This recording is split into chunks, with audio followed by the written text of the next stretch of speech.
Let's have a bigger conversation now about this. With me now, Matthew Continetti. He's the editor of the Washington Free Beacon, and CNN political analyst Abby Phillip, who is also a reporter for the Washington Post.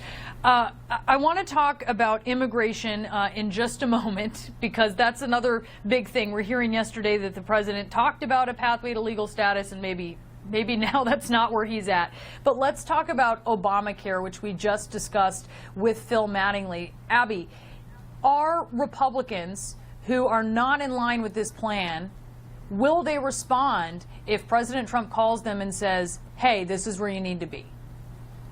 I think some of them certainly will, for the reasons that Phil outlined, that, they're running in districts that Donald Trump did extremely well. Donald Trump is leader of the Republican Party right now. His base is their base, but on the other hand, there are definitely some Republicans who will not go along with this.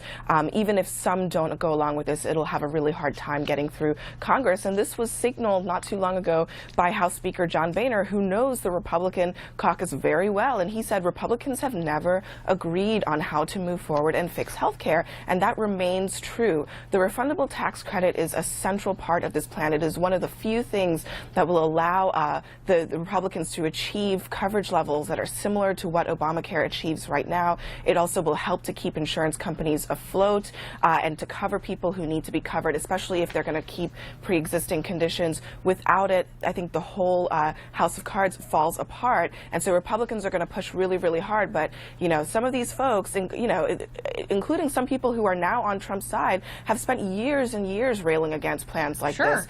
So it's going to be very, very difficult. Matthew, it's the crux of Obamacare. So if you don't get rid of it, are you really getting rid of Obamacare?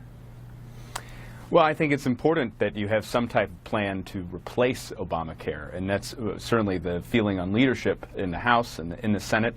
And it seems like that's the feeling coming in from the White House as well. President Trump slowly walking up to basically embracing the Ryan Price plan in his speech to Congress yesterday. So we were missing a plan, and then we were missing the president. But now that the president's involved, I think the chances for some type of repeal and replace are great.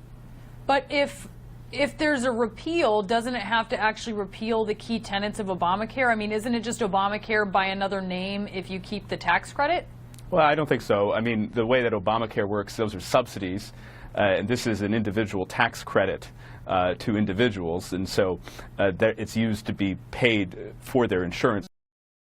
And so I think the operation of the program is different, though it's a bridge too far for many small government conservatives. The key question is, when President Trump does that person-to-person contact and starts, operating like he's used to in kind of the wheeling and dealing of real estate politics, right? Now he's going to go in there into the Republican caucus. He's going to have trade-offs. He's going to have negotiations. But at least now we have a baseline from which he can operate.